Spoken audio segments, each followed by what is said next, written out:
I will try that. Okay, so we're recording the lecture now because I think there might be some issues with some people getting in, and I wish they would resolve those issues earlier than right now, but that's okay.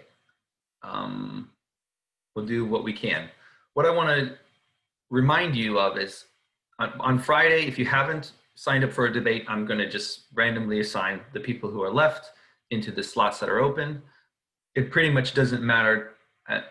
If you still haven't signed up, that means you're not going to get a lot of choice over which topic you debate, but you would have some choice over the time of the semester. Like I said, I ordered them chronologically. So we'll do the first ones down first and then the bottom ones last. We need to get those dates finalized so that I can let you know how much time you have to prepare for your debates. And by the way, I did post some stuff on Blackboard. That's a guideline that'll tell you what you have to do for the debate and what I'll be grading, what kind of, how I'll be grading you.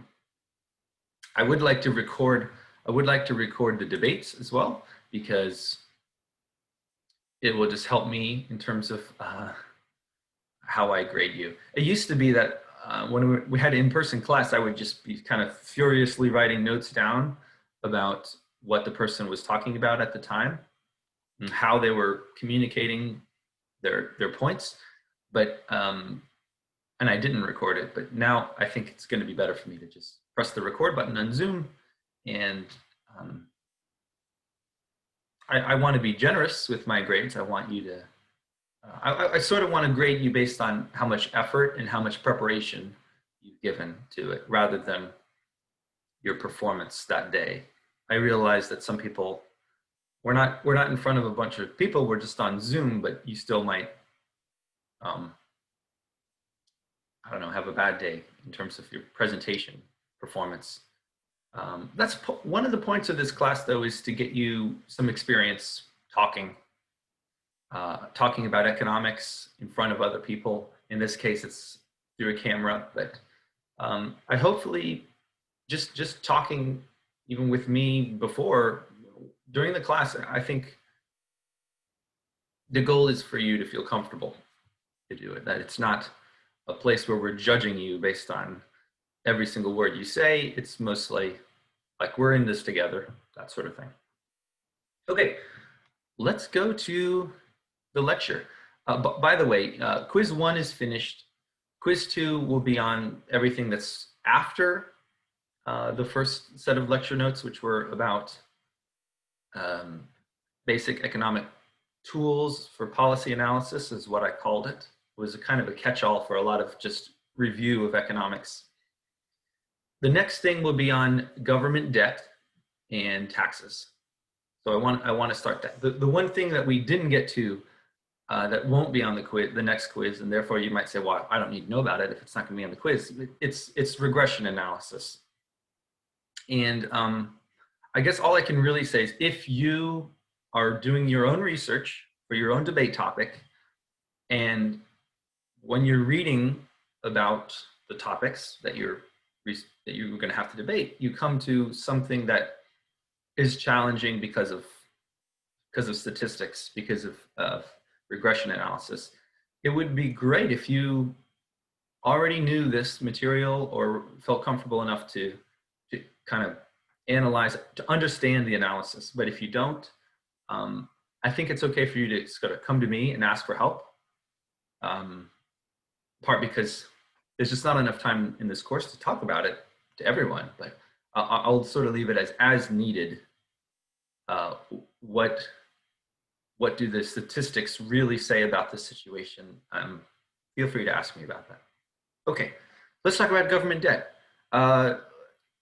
There's something I kind of want to do before we get started. What do you guys think what I mean when I say government debt? What is the debt? Who owes what to whom? Usually when you think of debts, can we have a little bit of discussion in this class before we get, where's the chat? Oh, or you can talk. Somebody just unmuted themselves. You can go ahead and talk. You don't have to use the chat. Is it when the government spends money on the economy and has to pay it back to the economy? Say that again. Government. I'm I going to mean, type your answer like I'm writing on the board.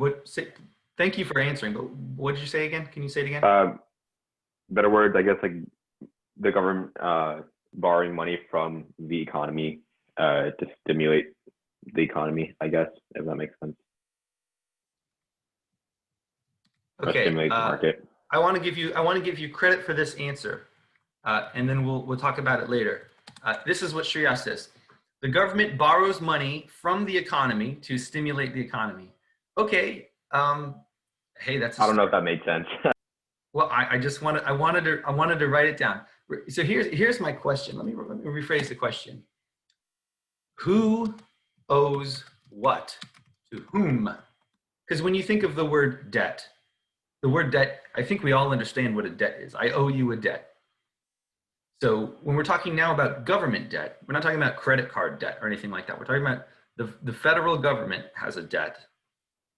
Who owes what to whom? This is such a fundamentally important question. If you want to understand, if you want to understand economic policy, like what should we do with what should the government do in terms of economics going from this point forward, to make sense, you have to at least understand what the debt is. And Shriyas, I'm glad you said what you did. It's what a lot of people think is just sort of this vague thing about what debt is. I think if there's one thing I can definitely teach you, by the end of this class period, you'll know what the debt is, at least, because it's not hard. It's just people are confused about this one basic thing. So let's just talk about it. Let's take this class period to talk about it. Colin gave an answer. Thank you, Colin. Debt owed by the US federal government to both, did you get this from Wikipedia? No, No, you came up with this on your own. definitely got this from Wikipedia. You did. See, if this were an in-person class, I could see you as you're typing it into a computer to get this answer. But and that's not what I wanted you to do. But fine. He spoiled the discussion. But this is correct. The debt is owed by the U.S. federal government, meaning not us. You and I do not owe this debt. It's not something that we personally owe. It's the government that owes it. The government as an institution, whatever you want to think of this collection of things, and the collection of institutions really is the best name for it. That's known as the United States federal government, because we're talking about the federal debt right now. There are other debts, but let's talk about the federal debt first. It's money that that institution owes to both internal and external lenders. Okay, that's pretty vague. That's a very Wikipedia type answer. Who are these? Who are these lenders? Somebody just like in your own words. Who are these lenders? The money is owned to.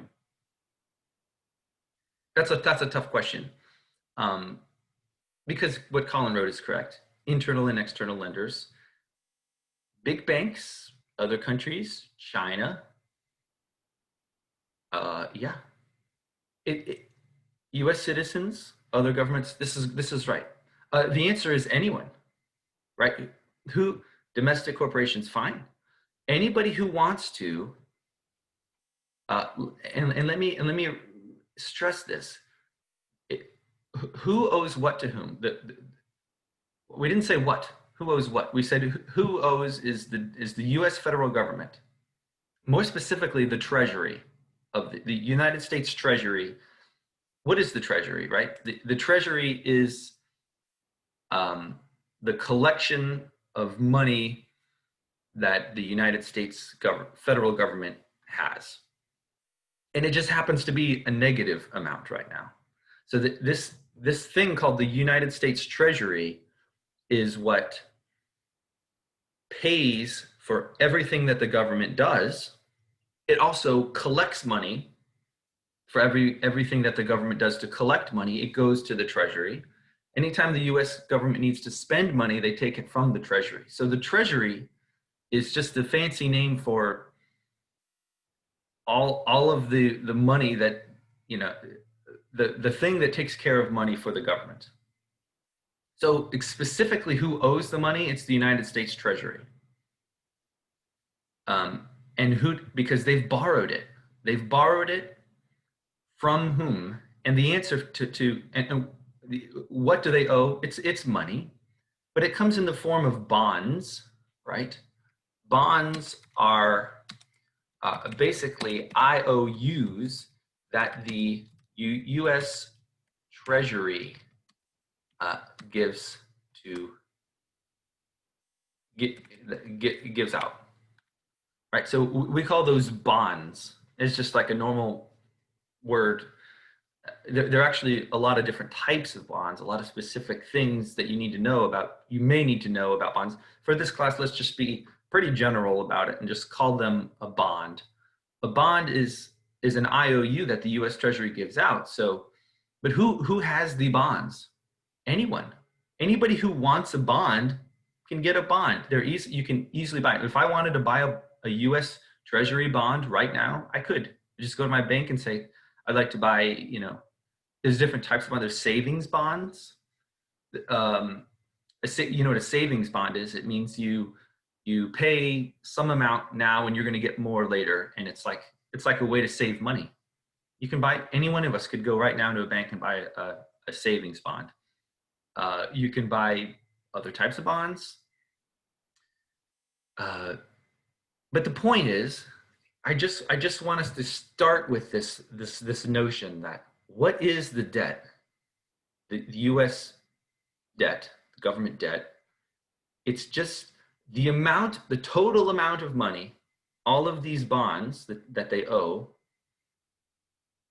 that the federal government owes to anybody who wants to. And we don't even say, when we talk about people loaning money to the government, we don't, I don't really hear, and it almost doesn't make sense to think of it as we are loaning, we're the loaners and they're the borrowers. Because the relationship between us and the Treasury, right? They didn't come to us and ask us for a loan and we said, okay, fine. Like, let's say you needed like $1,000 to buy a used car, and you go to your parents and say, can I borrow $1,000? I need to get a used car. And they say, sure, just, pay us back whenever you can. That's a loan. You owe them $1,000. That's not what's happening here exactly. Because the U.S. Treasury issues bonds. The word is issue. And once these bonds are created, everyone in the world wants them. Why do they want bonds? Let's talk about this. Why do people, I'll say people, but I mean anything, want bonds? Why do people want bonds?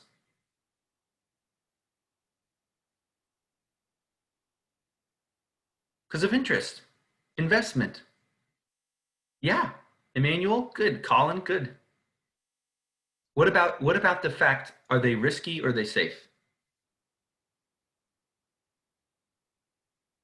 Very safe, very safe. The bonds that are issued by the US federal government are arguably the safest investment in the world. Used to be safer before we sort of got all weird and government stopped working the way it's supposed to, but it's still, unless the federal government defaults or fails. Is that what you meant? Fails? Yeah. So did you guys see what Colin said in the chat? I totally agree with that. He's saying there's a special word for if you issue a bond and then you can't pay it back. It's called default. If you default on your loan, in this case, if you default on the bond, then it becomes not safe. But the US government would do anything to stop that from happening. Why? In my opinion, I'm just an econ professor at VCU. If the US ever defaulted on their bonds, they would pay an enormous penalty forever, pretty much forever. Why? Because once people stop thinking of their bonds as being the safest investment in the world, some people would say gold is more safe. I disagree. I think U.S. bonds are the most safe. It's no one will want them. Yeah, if people stop wanting to hold these bonds because they may not pay very much money, but hey, at least they're very safe. Then all of a sudden, the U.S. government has to charge, or not charge. They have to pay more per bond. That means they have to make it more what's the word? More attractive to investors in order to get people to bond them. So let's talk about. I'm jumping ahead a little bit, but my goal right now was just to have a chat with you guys about what the U.S. government debt is, and I just want us to all think of it as a bunch of money that the government owes, not us. Have you guys ever heard this? People say like, oh, it's like every man, woman, and child in this country owes $50,000. And this is done in a sort of way to scare you. Although in their defense, oh, somebody's waiting to get in. In their defense, the reason somebody says how many dollars each person owes, it's to just explain to you the scale of the debt that the government owes a lot of money. First question, how much does the government owe? Just give a ballpark guess. What do you think?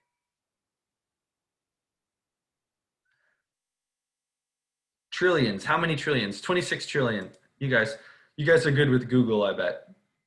Yes, you're right. Let me try to do this. What is it? It is, go away. This is the debt clock. It is 26 trillion. You guys can use Google, apparently. Look at it. Can you see the debt clock? I can't see any of you. Nobody's showing your face, but oh well. So I guess all I can do is communicate with you through chat. I'm shouting into the void. I can't even open chat because of this thing. Well, I'll have no way of communicating with you now. If you are seeing this, it gives the total debt 26 trillion. That's not billion. $26 trillion. It gives the debt per citizen $80,000.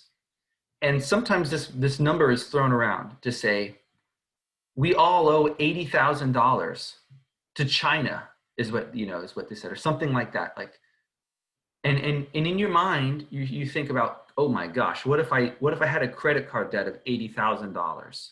How would I behave if I knew I had to pay off $80,000 worth of loan over whatever the course of my life? How would I behave? It would change the way you behaved, wouldn't it? You would stop spending money on stuff that you don't need. You would try to maybe find a way to earn more money or consolidate your debt somehow and work towards paying that off, because $80,000 is a lot of money for each person to owe. The truth is, we, the citizens of the United States, do not owe that money. It is the government that owes the money. Now, do we care if the government has money? Do we care that the government is functioning? I think the answer is yes. Of course we do. We want the government to function, and that's the sort of important thing about making sure that the debt doesn't go out of control. If the debt gets so further out of control, that's what we need to talk about. That's what the bulk of the lecture is going to be about. What happens when the debt grows higher and higher and higher? What are the actual consequences of that? Because it's not, I don't want you to think of it as like you had an $80,000 credit card debt to pay off, and you have to work hard, make money, and then just pay it right back off as part of this debt. No, that's not you as a citizen who owes it. It's the government. And if the debt per citizen grew to 160,000 instead of 80,000, if it doubled, if the debt doubled right now to 160,000 per person, that would be bad. But not because you individually owe more money. It's the government that does. And what are the consequences of that is what I want to talk about. Okay. Stop share maybe. Oh, anything else on this look interesting? This is all about, other facts. And it's not really accurately calculating this to the thousands digits or the tens digits. It's just, approximating. But the point is $26 trillion is a heck of a lot of money. Every year I do this, it's going, I remember when it was in the teens, and I was teaching a course like this, and it's, 16 trillion. Can you believe it? We have a $16 trillion. Now it's 26 trillion. Oh, time flies. Okay.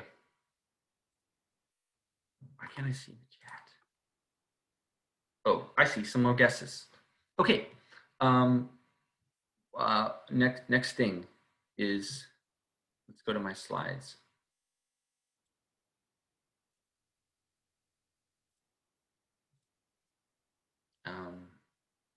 Slideshow. So this is the government debt. Let's remember that the debt and the deficit are two different things.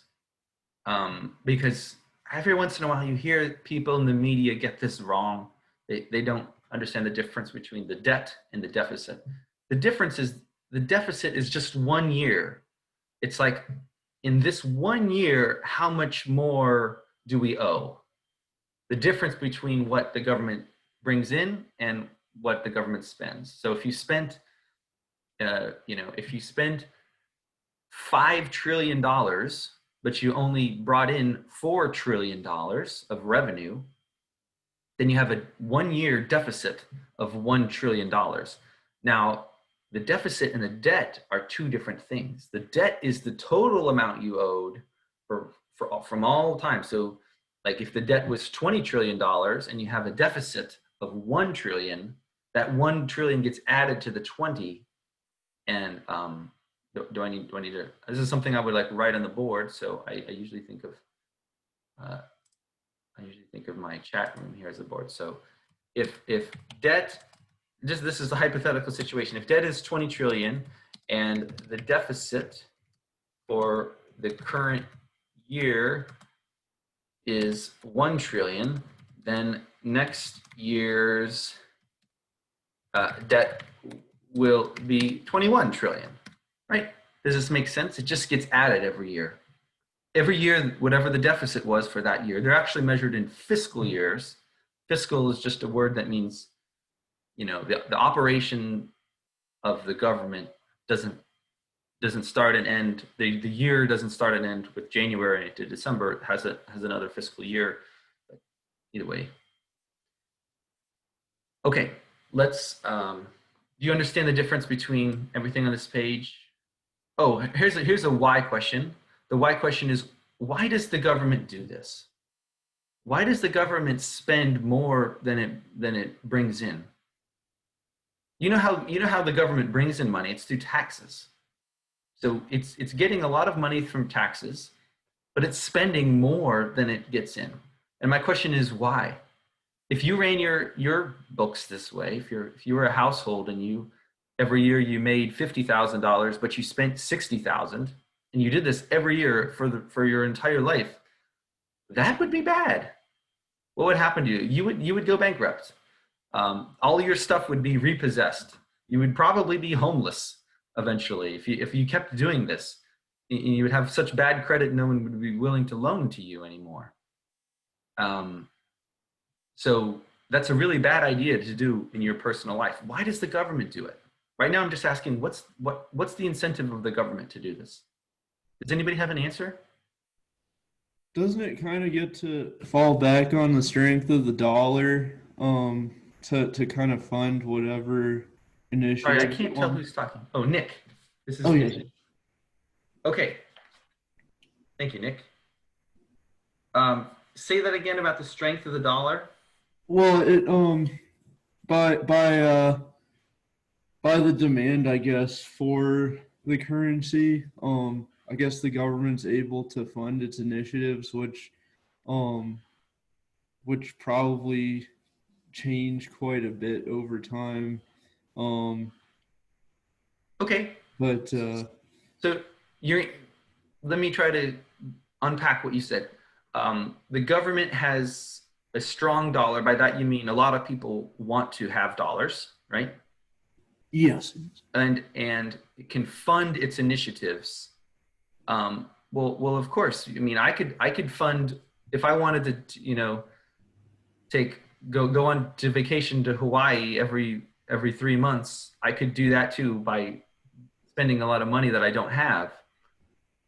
But I don't do that because that would be I would go into major debt. So my question is, why does the government do this?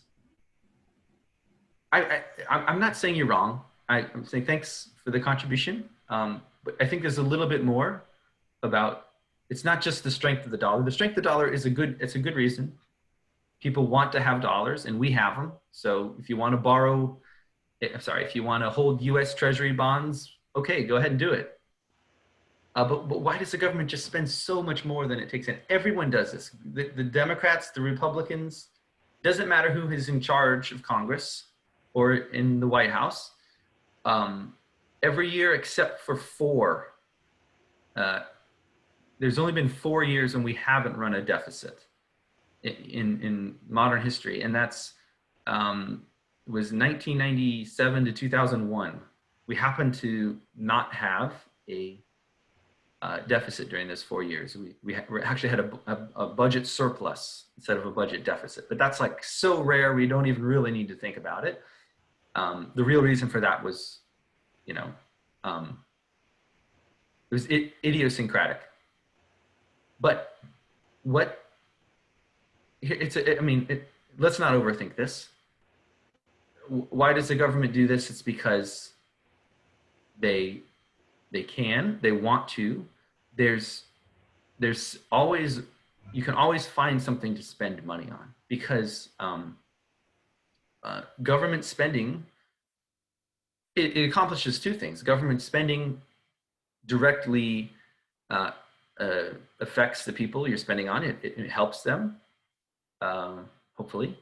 But there's also a stimulating factor by that it stimulates the economy. If I give you $1 and you spend that dollar, now the person that you gave it to has another dollar to spend. And governments are very aware of this, that especially when things are bad, if you just boost the people's ability to spend the money, then it'll help the economy. So it's almost like you gotta spend money to make money. This is the sort of thing. Governments all over the world are aware of this fact, that it's important to make sure the economy is strong, almost for its own sake. You want to have a strong economy so that the government can get more taxes in the future to keep running. Right. So that's why I think they do it. It's very tempting. It's really tempting to spend money, and to bring in money through taxes is costly, not just because it of course it costs money, but what's the other reason why governments don't want to raise taxes? It makes them look bad. If you raise taxes, people don't like it, and they will punish you through politics. So I think that's the answer. Governments always, except for 4 years, run these government deficits because the spending is so attractive. They want to do it, and raising money through taxes is not attractive. They don't want to have to do that. I don't think that's controversial, you saying that. Okay. Let's see, what can you see now? Some serious debt. It's over 20 trillion. This is old. Gosh. I'm sorry, I haven't updated this in a while. But let's think about the two major types of who holds the debt. And that is, a lot of the debt is owned by the government itself. So when you hear this, it's now 26 trillion. when you hear this 26 trillion figure, just know that not quite a half, but less than a half, but more than a fourth of that debt is owned by the government itself. What do I mean by that? I mean, one government agency has a surplus of money, and what they do with that surplus of money is buy treasury bonds. So it's just a sort of an accounting feature. And you might ask, why do they do that? Why don't they just not borrow the money? It's because we want to keep the price of these. I'll explain this in a bit, but we want to keep the price of these bonds actually as high as possible. You might say, what? Why do you want prices to be high? We do, and I'll show you that later. But sort of the debt held by the public is what they're actually called treasury securities. Maybe bonds is a little informal, but the formal name for these are treasury securities. So when you hear treasury securities, think of bonds. Okay, next slide. Technically, bonds are these long-term things, but people use them for everything. So the total number of this treasury securities has to equal the total amount that's owed. That's the only way they can get the money in the first place, right?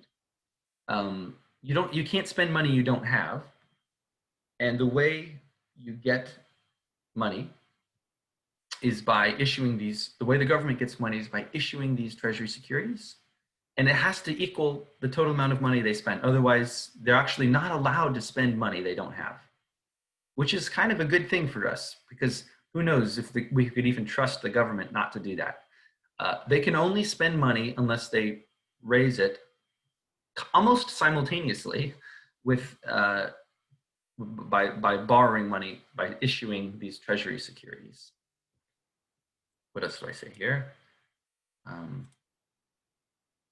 So let's talk about this open market for loanable funds. What is the open market for loanable funds? It's really that well, actually, before I hit that, let's hit this note here. To pay back this year's treasury security holders, they have to sell securities that will mature next year. In other words, they're never fully paying back the people who owe them the money by generating money. They simply just borrow more money to pay off the people that they owe it to. If you hold a bond and it's maturing, so you're supposed to get this money, say you have a $100 savings bond, and today's the day of maturity. So you go up and say, okay, I'd like my $100 for this savings bond. The government isn't like, oh shoot, I don't have $100. I'm sorry, I can't pay you. What do? They just issue another bond and use that to pay the $100. And it's just continuously going like that. Just some people are like, what? That's horrible. Why do they do that? They need to pony up this real money. They can't just keep borrowing money forever. Well, that's what we'll talk about too, is if they can just keep borrowing money forever. But the open market for loanable funds, real quick, that's just everybody who has money and is interested in investing it. Those are loanable funds, something that's liquid enough that you can loan it to somebody. And you're interested in getting a return on that money, some interest. And there's people who demand loanable funds, there's people who supply loanable funds, and the market is open in the sense that people are shopping around. Where do I want to loan my money? Where do I want to borrow from? And it's just like a supply and demand curve that meets at one point where the x-axis, instead of being price, is interest rate. So think of the market for loanable funds. This is actually kind of important. Maybe I'll just draw, if I had a whiteboard, which I do, I would draw it on the whiteboard. It would be this, I want you to think of this axis here as this is interest rate, and this is quantity of loanable funds, and what is the market? The market is Let's do a little bit thinner here. You know, there's a supply curve that looks like this, and there is a demand curve, which sort of looks like this. Of course, there's a point in the middle here that I can't do points. I have to do little circles that sort of represents the market interest rate for loanable funds. Right? And you might even want to take a second to say, like, why is the supply curve upward sloping? Well, it's because the higher the interest rate, the more I would like to loan my funds to you. Oh, if you're going to offer me a better interest rate, well, shoot, I'll give you even more money. If you're going to give me a higher rate of interest, I like it. I like having higher interest rates. So I'll find more money somewhere that I can loan to you. That's what that means. Why is it the demand curve decreasing in slope? Well, because the higher the interest rate, the less I'm willing to take out a loan. You imagine you're a small business owner and you're trying to decide, should I build a bigger factory for I'm making something, making widgets, and right now my factory is kind of small, but if I take out a loan, I could build a bigger factory and make more money. Well, if the interest rate is too high, you're going to think to yourself, nah, I don't want to do it. It's just not worth it. If I take out this big loan, I'm going to have to pay back all of this interest, and it's just not worth it to me. But if the interest rate is low, you might say, actually, yeah, I want the loan. Let's go for it. And a lot of times governments have this issue where they want the interest rate to be low. Somehow that feels like the best thing for them. And economists will say this too. This is not controversial. The lower the interest rate, the more enterprising an economy can be. By enterprising, I mean entrepreneurship. Entrepreneurship is fostered with a low interest rate because of this thing I said about the fact building a larger factory. That's actually true of anybody who's trying to start a business. If you're trying to start a business, one of the most important things is what kind of loan can I get? And the lower the interest rate, generally, what we think is it's better for business. Okay. Does the market for loanable funds make sense? Oh, by the way, how are these IOUs known as treasury bonds actually issued and sold? It's actually by an auction. Weird, huh? Why would they auction this out? It's a very, very regulated and standardized auction where certain people basically input their prices that they would be willing to pay for a bond, and one centralizing location takes everybody's information about what they'd be willing to pay and sets one price that everyone has to pay. And this auction is done in a way, economists, like I used to study auction theory a bit, they've done it in a way so that you have no incentive to lie, right? You can't game the system. So they're clever enough to know that when we're issuing bonds, we want to do it in the most efficient way possible.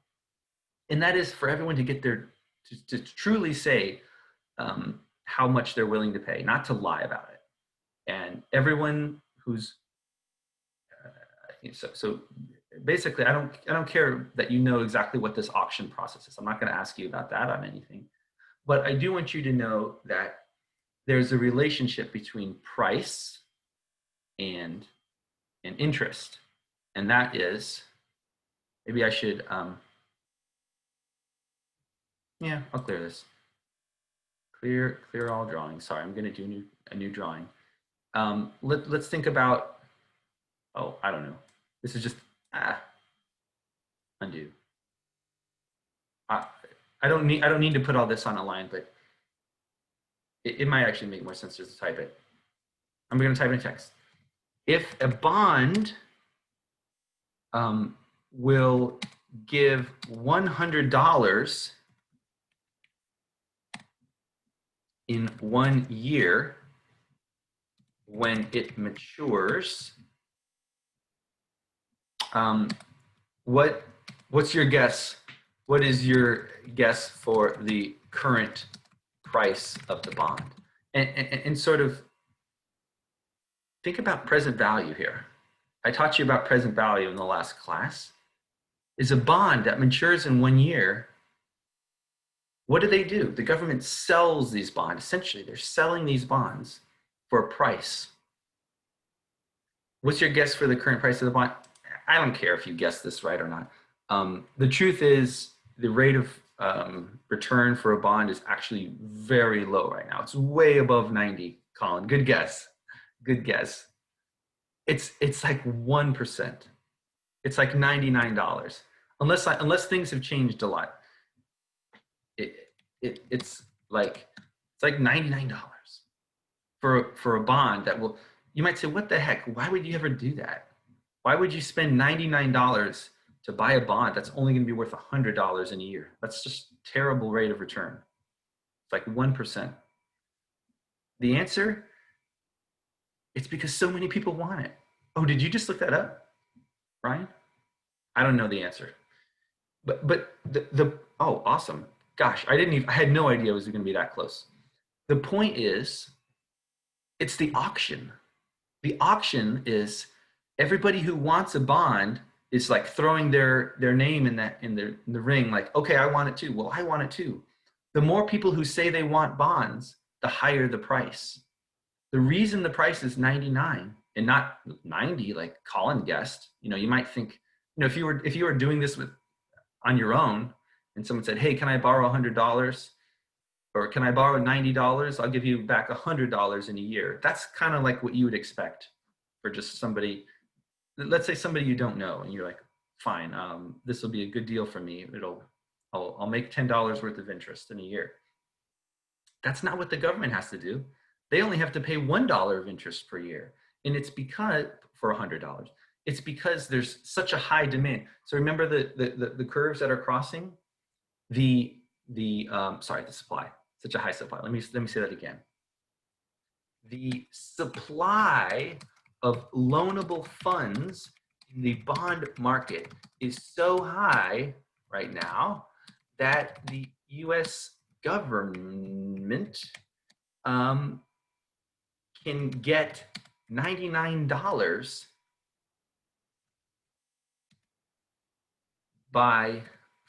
from each $100 bond, $100, let's call it a 12-month bond that it issues, right? Just think about this. The supply of loanable funds, that's what's determining this price. If the price of that bond went down, would that be good or bad for the US? If the price of the bond were $98 instead of 99, would that be good or bad? It'd be good for investors, wouldn't it? If you could buy a $100 bond for only 98 instead of 99, that's good for you as an investor because it's like you're making more interest. But I'll just tell you, it's bad for the government. It's so easy you don't even want to answer this question. It's bad for the government because they have to pay more in interest that way. Okay, so what's the point? I have a video I wanted to show you. I'll show you next class because there's no time. But we need to think about why does it matter for this class, you might say? Why do we just have a chat about the way governments work? Who cares? The reason we should care is that we're going to debate economic issues in this class. And some of these issues will raise the debt. Absolutely. I'll take the most obvious one, the Green New Deal. Maybe there's more obvious ones, but at some point we're going to have this debate about should the government have a massive stimulus for environmental reasons to try to stop the effects of climate change, to try to slow down the effects of climate change. That's the point of the Green New Deal. It's basically saying the government is going to spend trillions of dollars to try to change our economy from the way it currently runs to a more sustainable in terms of energy consumption and carbon emissions, all of that stuff. If we do that, our debt's going to be higher. That's going to raise the debt. No, and you know, and all the progressive politicians, they don't deny that. They say that it's worth it, that we should do this Green New Deal because if we don't, our planet is going to be having more and more disastrous consequences. There's these terrible wildfires right now in California. And some people are like, you think this is bad? It's going to just keep getting worse and worse if we don't do something about the climate crisis. It's not just climate change, it's a climate crisis. So if we're going to debate it in this class, we can't just hear the side of why, oh, of course we should have the Green New Deal. I mean, spend the money, it's worth it, we should do it. We also have to hear about the other side, which is, what are the consequences of having a debt that grows higher and higher? I warned you today that don't think of it like credit card debt that you personally owe. We don't owe this money, but the government does, and that could have consequences too. So we'll talk about it Friday. I would also like to do a, what's it called? A class exercise where we play the role of everyone that's there that day. We'll play the role of like hedge fund managers, and we're gonna do basically like a simulation of the entire economy, and play with the debt and see what happens. So I want to do that. If we have time, we'll do that Friday. It'll be fun. If not, we'll do it Monday, the next day. Okay, so that's where we are with government debt. I know today was kind of informal. It was just a chance to chat about debt. Do you guys have any questions?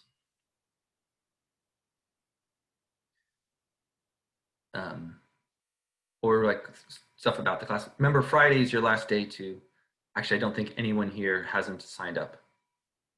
Kian, I see somebody named Kian. Have you signed up for a debate yet? If you're here, can you hear me?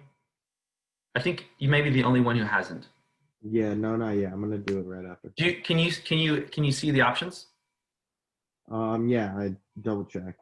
Okay, yeah, and all you really need to do is, when will debate start? They will start. So I want to be fair to the first person who goes, and to make sure that Rhea, are you one of the first persons to go? Okay, would you be willing to do it next week? Like say next Friday. So not in 2 days, but a week and 2 days. Would you be willing to do it then? Rhea? Yeah, that's fine. Okay, I think we should plan on having our first debate not Friday the 11th, but Friday the 18th. So whoever is debating, you're debating, let's see, shoot, what is it? Something about taxes, right? Or something about the Tax Act. Okay, so yeah, in 2017, the Republicans, I'm out of time. So we'll talk about this.